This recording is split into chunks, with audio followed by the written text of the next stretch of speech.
Today I will be explaining the process of protein transport through nuclear import. Before I begin, I would like to state that nuclear import is an energy requiring event of G3P. Now let's begin this process. The process of nuclear import begins in the cytosol, where we find our nuclear protein. Our nuclear protein has a signaling sequence that is being told to transport to the nucleus.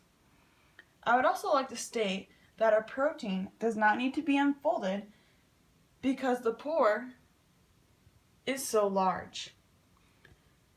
Before our protein can be transported to the nucleus, it must first bind with NLS. NLS is a nuclear localization signal. Now that our protein is bound to NLS, NLS will take our protein to our nuclear import receptor. This is an important step because without our import receptor, the protein would not be able to make it through the mesh of our nuclear pore. Now that our protein has found the import receptor, the whole complex is transported through our nuclear pore into the nucleus. Now in the nucleus, we find a RAN GTP that binds to our import receptor.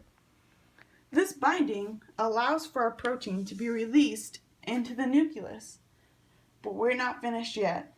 Now that the protein has reached the nucleus, the signaling sequence must now be cleaved by peptidase.